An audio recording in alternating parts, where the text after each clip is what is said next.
People's Party of then and now, among other differences. But this is a gradual evolution and not a departure or a revolt from our past or anything. So if national security is not the main issue and you don't need the army to stay in power, etc., how will the People's Party come back? I mean, what is the plan? I mean, assuming there's an election, are you going to participate in that election? On just a word about national security and armies and weaponry guaranteeing national security. I mean, Soviet Union had the largest, biggest army, and the most sophisticated and modern weapon system, and 40,000 warheads, nuclear warheads, etc. It's gone. Pretoria, or Prussia, the Nazi Germany, most of East Europe, they're gone. These national security states are no more.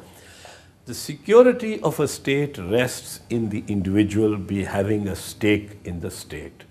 He's considering this state to be like a parent, a mother that looks after and gives him security.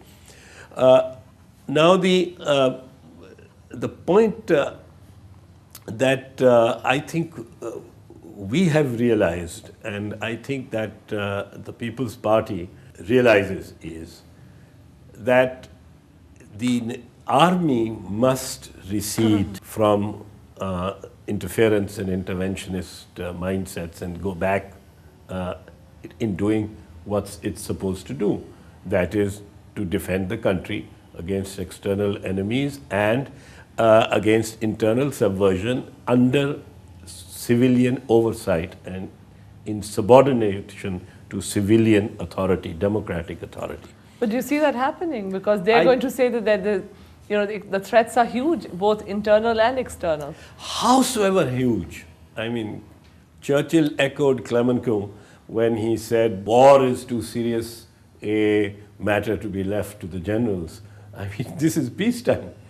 I mean, countries that have developed and that have progressed, that have won wars, are countries that have been ruled by civilian democratic will, not by military armies. Armies have always lost wars. But if you look at what's happening now, if you look at this government, in particular General Musharraf, he seems to be trying to resolve the Kashmir issue.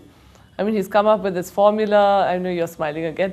But he seems to be on this track to resolve the Kashmir issue, in which case, you would solve a problem along one border. And then you sort of turn around and you focus on the war on terror, as they say, and that's your western border. But do you see the Kashmir issue being resolved here? And if so, what's the impact going to be on local politics? Well, I hope it is resolved. I think it's a little too intractable to be resolved that easily, unfortunately. I think I'm a believer in peace with India. I'm a believer in confidence-building measures. I'm a believer in the Alsace-Lorraine sort of experiment or example between France and Germany, where they went around the issue, the territory. They opened up on so many other things, trade and in other political relationships, in economics, etc. That they were able to, almost say that. It took them two huge wars first. It took them two huge wars. It took them, but that too is in fact an argument that supports or that belies the inevitability of bad relations between India and Pakistan. I mean, the Europeans killed 20 million of each other in the 20th century. In the first half of the 20th century, in these two wars, they killed 20 million people. They carpet bombed cities. They, Germany occupied France, and for 2.5 years it held France. India and Pakistan have not had that experience or that baggage behind us or on our shoulders. Well, we've had a few sort of difficult times. We've had 3 weeks war, 2.5 weeks I suppose we war. couldn't last. I mean, if we had lasted out, it may have been worse. But today you can't risk a war. No, you go can't. nuclear. Well, you know, there is, we had Kargil nevertheless. Yes. You can have wars under the umbrella of the nuclear kind of standoff that we have. And there is a lot of, there are writings and a lot of research on what kind of wars can go on with under that umbrella. And they are pretty destructive, and they can sap your resources, as they're doing with India and Pakistan. Both of us are being sapped by our defense budgets. Well, they're eating into everything. And the defense budget is the biggest budget.